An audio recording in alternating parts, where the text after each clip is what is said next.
Hey everybody, my name is Dan Landauer. I'm a psychiatric drug coach and I help people to effectively recover their lives from prescription drug damage. If you're looking for coaching, you can visit the description box below this video or you can go to my website, philosophicalfishing.com. I'm also on TikTok, Instagram, Facebook, so you can find me on all the platforms, and please feel free to reach out. Going through prescription drug damage is the hardest thing I've ever done, and I know how hard it is to get through it sometimes. So that's why I make these videos. That's why I do what I do today. So today's video, somebody suggested talking about intrusive thoughts. This is really common going through psychiatric drug damage. I had it myself for a long time. It was really troubling. It was really disturbing for quite a while. And it was new to me. I mean, I had never had intrusive thoughts like this before, and it was directly from damage done by prescription drugs, specifically antidepressants and benzodiazepines, as well as other psychiatric drugs sprinkled in there that I was on. But I think the intrusive thoughts really came about as just damage done to my nervous system. I mean, everything, I was just so revved up. My nervous system was just, it was on fire all the time. And I was just constantly anxious, and I was in fight or flight and in a dysregulated nervous system state for so long that my body really didn't know what to do. And it was like it was just kicking up all these intrusive thoughts all the time, every single day. From talking with a lot of people now, I know that this is incredibly common. I know that a lot of people have intrusive thinking and intrusive thoughts. So I know it's not just something that I went through. I know it's not something that just a few of us are dealing with. I know that it's pretty widespread and pretty rampant. And so I think it's worth talking about. I think it's worth making a video about, and I think it's worth being honest about some of what goes on as far as the content of the thoughts. And I'm just going to be honest in this video. I'm going to be transparent with you. I'm going to tell you some of the intrusive thoughts that I've had, and you know how disturbing it was for me, and just to let you know, hopefully, that you're not alone if you're dealing with it, and it's not your fault. You're not doing something wrong. You're not crazy. Just to dive right into it, I mean, I'll start out by saying that right after coming off the medication, my thinking was just, it was really strange. The intrusive thoughts that I would get were really bizarre a lot of the time, and would come at really inopportune moments where I was just having a conversation with somebody, and all of a sudden it was like I could be sitting down having coffee, decaf at the time, and all of a sudden I just get this intrusive sexual thought or an intrusive violent thought that would just come into my head. And it was, I felt embarrassed, even though, I mean, nobody could read my mind. I had this feeling that like, oh my God, can this person see what I'm thinking? Or if this person can actually see what I'm thinking, I would be mortified. I would be so embarrassed about the content of what's going on in my head. And again, it wasn't anything that, you know, I don't blame myself for these thoughts, just as I don't blame anybody else for having intrusive thoughts. They just happen, okay? They just, as a result of this dysregulated, damaged nervous system, it's like these thoughts just get kicked up, and it's not anybody's fault.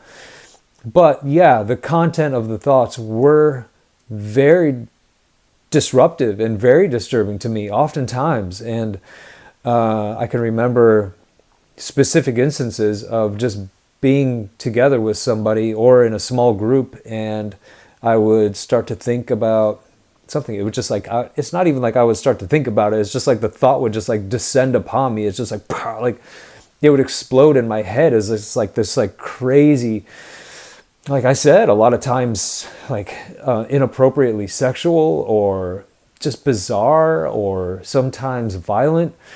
And I want to be honest about it. I want to be transparent about it, because I know I'm not alone, and I know there's a lot of other people I've spoken with, and you're not alone either. It's again, it's not something that we're not to blame for the content of these thoughts. And you know, it's hard to deal with them. It's hard enough just to deal with the fact that these thoughts are coming.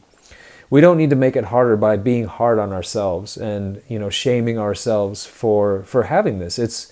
We didn't do this to ourselves, okay? This is iatrogenic harm. This is harm done by the medication to us that's making us have these thoughts, okay? Because here I am, years later and years out from having been off medications, from healing from the medications, and I don't have intrusive thoughts anymore. I don't have the weird, bizarre, off-the-wall, crazy, violent, sexual, whatever thoughts that I was having when I was in it. And I can directly attribute the thoughts to the medication, because as I healed, as I got better and better, as my nervous system finally calmed down and I started to feel safe, the thoughts went away. I didn't have them anymore. They dissipated as my body healed. So I can directly attribute the thoughts to the medication. And one aspect of having intrusive thoughts was how much it made me more socially anxious. I mean, I've kind of always had social anxiety anyway, but I got asked to do public speaking a lot, actually, and I would get really, really anxious about it, because I'm like, God, what if I say out loud what's going on inside my head? Like, what if all these thoughts that are spinning around, like, what if I actually do say something about it? What if it actually comes out and I verbalize what's going on in my head? Like, that was a legitimate fear that I had, and I was really, really scared to speak openly. And I was very, very scared when I was put in a public speaking situation where I was addressing a room full of people, and I would think to myself beforehand, like, my God, I hope I don't say anything inappropriate. I hope these thoughts that I'm having don't come out. I hope I don't verbalize it. Not that I ever did, but it was just this fear. It was like this panic inside my body, like, oh my God, what if like I actually say what's going on in my head? God, like they'll put me away, man. Like they'll lock me up. Like I'll be ostracized, but I didn't. Like it's just again, it was these thoughts that were just like being generated and just being kicked up in my head, and almost felt like the thoughts weren't coming from me. It felt like they were being downloaded into my brain from somewhere else. That's the best way I can describe it. It just felt like something else was downloading, implanting thoughts into my head, and they were just rolling around in there. Like those thoughts were just kicking around inside my brain, and I had to just try to deal with it as best I could. And so that brings me to, I think, probably my next or final point, which is, how do you deal with the intrusive thoughts? And that's what everybody wants to know. For me, and for the people that I've worked with around this issue, it's number one, acknowledging that they are intrusive thoughts, and acknowledging that I'm not responsible for them. I'm not responsible for the content. I'm not responsible for the fact that they even exist in my head. Again, this is iatrogenic harm. This is medication harm. It's done brain damage. It's done neurological damage, and that's the reason that you're having intrusive thoughts. So A, you're not responsible for it. So take pressure off yourself when you feel like, oh my God, this is so insane. This is so crazy. This is so inappropriate. This is so whatever it is for you, so disturbing. It's not your fault. It's not coming from you. You didn't do this. You didn't cause this. You're not causing it to continue to happen. But as you heal, it will start to get better. It will start to go away. And one day you won't deal with it anymore. But for the time being, it sucks. And it is disturbing. And it is hard to deal with a lot of times. But just recognize, A, this is not coming from you. And B, this is something that has happened to you, that is happening physically inside your brain that's causing this to happen. Okay, so what else? So if you feel disturbed by the thoughts, I think saying it out loud sometimes helps alleviate some of the pressure, and it gets it out. And having a safe person to do that with who understands, make sure that you have somebody who understands what's going on with you, so that you're not in jeopardy of being thrown back into the mental health system. So you have to be really, really careful with this one. I don't want anybody to say anything out loud or feel like they need to say something out loud to somebody, and then they say it to the wrong person, and then something bad happens. So if you do decide to talk about it and say it out loud, please make sure that it's with somebody who understands, a therapist or a trusted friend or family member or somebody who just, they understand what's going on with you. That's very important. But that being said, sometimes verbalizing it out loud does help. Otherwise, I look at it this way too. It's like an energy that lives inside my body, and I need to find a way to express it. So sometimes just exercising, doing something physical, hitting a punching bag, punching pillows, screaming, any way to like move that energy out of my body so it's like it's not stuck inside me is really, really good and really helpful. So I like to utilize that as well. But I think the main thing too is just recognize that it's gonna pass. This isn't something that you're stuck with for the rest of your life. This is temporary.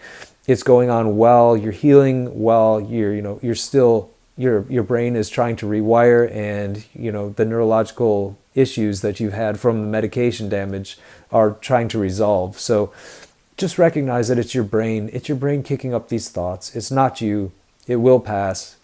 I know it can suck. I know it can be really disturbing. I had it myself for quite a long time. It made me extremely uncomfortable at times, and it made having conversations with people really, really tough sometimes, and it made me really uncomfortable in my skin, but it will get better.